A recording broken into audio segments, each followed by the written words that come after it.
Hi friends! Today I'm going to read you the story of the Lorax by Dr. Seuss. Some of you might have this story at home. I think today I probably won't read every single word, so you might be missing a word or two, but just to make the story a little bit shorter. But I love this story because it talks about basically how to take care of our planet, how to take care of the earth. So here we go. At the far end of town, where the grickle grass grows, and the wind smells slow and sour when it blows, and no birds ever sing, excepting old crows, is the street of the lifted Lorax. What was the Lorax? And why was it there? And why was it lifted and taken somewhere from the far end of town where the grickle grass grows? The old Onceler lives here. Ask him. He knows. You won't see the Onceler.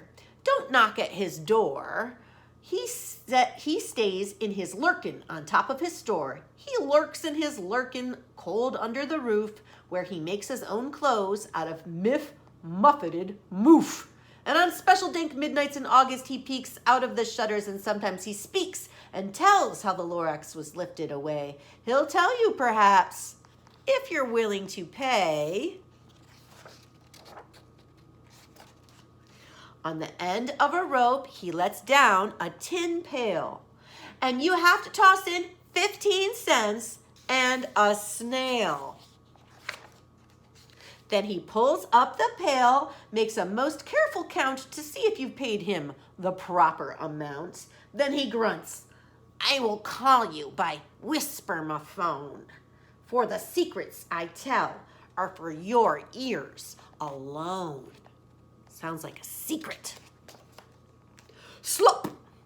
Down slops the whisper-ma-phone in your ear, and the old Onceler's whispers are not very clear.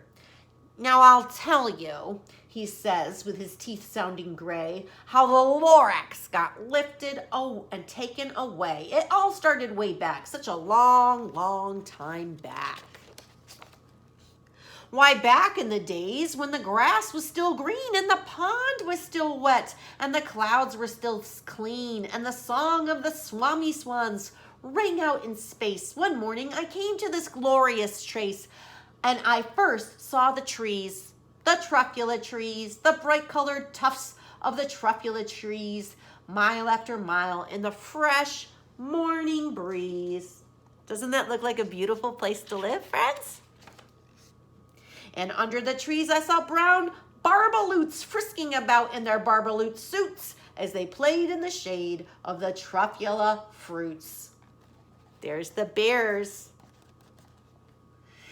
From the ripulous pond came the comfortable sound of the humming fish humming while splashing around. There's all kinds of wonderful critters. But those trees, those truffula trees. All my life I'd been searching for trees such as these. The touch of their tufts was much softer than silk, and they had the sweet smell of fresh butterfly milk. I felt a great leaping of joy in my heart. I knew just what I'd do. I unloaded my cart. Wonder what he's gonna do. In no time at all, I had built a small shop. Then I chopped down a truffula tree with one chop. And with great skillful skill and with great speedy speed, I took the soft tuft and I knitted a thneed. That's what he made with the trees, huh? The instant I'd finished, I heard a gazump. I looked, I saw something pop out of the stump of the tree I chopped down. It was sort of a man. Describe him? That's hard. I don't know if I can. He was shortish and oldish and brownish and mossy, and he spoke with a voice that was sharpish and bossy. There he is, friends. That's the Lorax. Mister, he said with a sawdusty sneeze, I am the Lorax. I speak for the trees. I speak for the trees, for the trees have no tongues. And I'm asking you, sir, at the top of my lungs. He was very upset. He shouted and puffed, what's that thing you've made? out of my trufula tuft. He doesn't like it. Look, Lorax, I said, there's no cause for alarm. I chopped just one tree. I am doing no harm. I'm being quite useful. This thing is a thneed. A thneed's a fine something that all people need. It's a shirt, it's a sock, it's a glove, it's a hat. The Lorax said, Sir, you are crazy with greed. There is no one on earth who would buy that fool thneed. Do you think he's right? Do you think anybody would buy it? But the very minute I proved he was wrong, for just at that minute, a chap came along. And he thought that that thneed I had knitted was great. He happily bought it for $3.98. I laughed at the Lorax. You never can tell what some people would buy. There he goes. I repeat, cried the Lorax, I speak for the trees. I'm busy, I told him. Go away, if you please. Oh, he's not very nice, is he? Uh-oh. What's he going to do now, you guys? He built a factory. Look at that. In no time at all, the Onceler family was working full tilt. We were all knitting thneeds, just as busy as bees, to the sound of the chopping of trufula trees. Well, now they're chopping down more than one tree, aren't they? They're chopping down lots of trees. Let's see what happens. Then, oh baby, oh, how my business did grow. Now, chopping one tree at a time was too slow, so I quickly invented my super axe hacker, which whacked off 4 trufula trees at one smacker. Now he's cutting down lots of trees. But the next week, the Lorax, he knocked on my new office door. He snapped, I'm the Lorax that speaks for the trees, which you seem to be chopping as fast as you please. But I'm also in charge of the brown barbaloots who played in the shade in their barbaloot suits and happily lived eating trufula fruits. Now, thanks to your hacking my trees to the ground, there's not enough trufula fruit to go around, and my poor barbaloots are all getting the crummies because they have gas and no food in their tummies. Oh, the poor little bears. They don't have enough to eat now.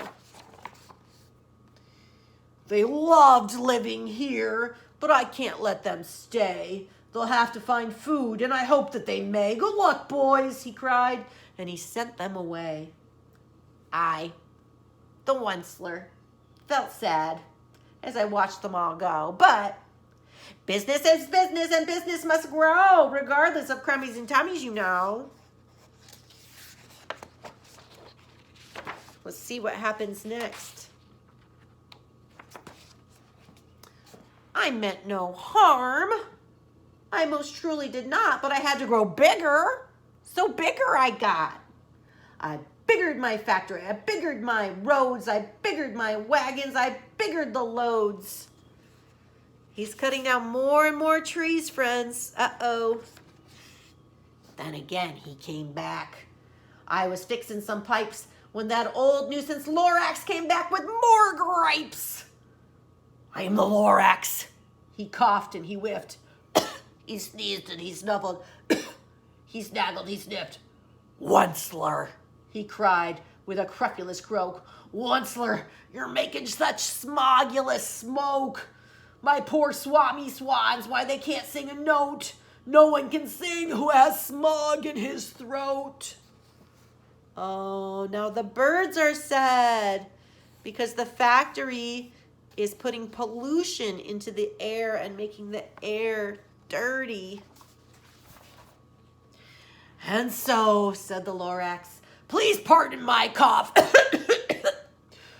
They cannot live here, so I'm sending them off. Where will they go? I don't hopefully know. They may have to fly for a month or a year to escape from the smog that you've smogged up around here. I think the Lorax is feeling pretty angry about what the Onceler has been doing. What's more, snapped the Lorax, Let me say a few words about gluppity glup. Your machinery chugs on day and night without stop, making gluppity glup. Also sloppity slop. And what do you do with this leftover goo? I'll show you, you dirty old Onceler man, you. So this is another thing that the factory makes. Where do you think he's putting it? You're glumping the pond where the humming fish hummed. No more can they hum, for their gills are all gummed. So I'm sending them off. Oh, their future is dreary. They'll walk on their fins and get woefully weary in search of some water that isn't so smeary. So even the fish had to leave. Uh-oh. And then I got mad. I got terribly mad. I yelled at the Lorax.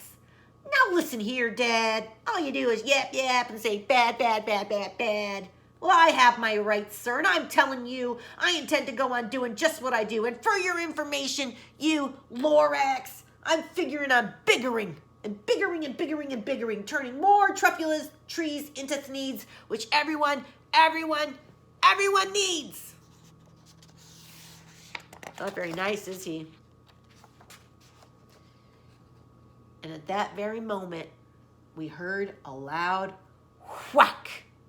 From outside in the fields came a sickening smack of an axe on a tree. Then we heard the tree fall, the very last truffula tree of them all. It looks very different now there, doesn't it? There are no trees, the air's all dirty, the water's all dirty. He wasn't really taking care of the land. No more trees, no more thneeds, no more work to be done. So in no time, my uncles and aunts, everyone, all waved goodbye. They jumped into my cars and drove away under the smoke-smuggered stars. Now all that was left beneath the bad-smelling sky was my big, empty factory, the Lorax, and I. The Lorax said nothing, just gave me a glance. Just gave me a very sad, sad backward glance as he lifted himself by the seat of his pants. And I'll never forget the grim look on his face when he hoisted himself and took leave of this place through a hole in the smog without leaving a trace. So now even the Lorax is leaving. And that the Lorax left here. And all that the Lorax left here in this mess was a small pile of rocks with the one word. It says, unless. Whatever that meant, well, I just couldn't guess. That was long, long ago, but each day since that day, I've sat here and worried away. Through the years, while my buildings have fallen apart, I've worried about it with all of my heart. But now, said the Onceler, now that you're here, the word of the Lorax seems perfectly clear. Unless someone like you cares a whole awful lot. Nothing is going to get better. It's not. So catch, calls the Onceler. He lets something fall. It's a truffula seed. It's the last one of all. You're in charge of the last truffula seeds. And truffula trees are what everyone needs. Plant a new truffula. Treat it with care. Give it clean water and feed it fresh air. Grow a forest, protect it from axes that hack. Then the Lorax and all of his friends may come back. The end. Oh, I hope he does plant the truffula trees and has them come back and grow. And you can do that too, friends. You can plant plants and bushes and vegetables and trees, and that will all help the earth stay healthy and stay clean. That was a long story. Thanks for hanging with me. Take care, friends. Bye-bye.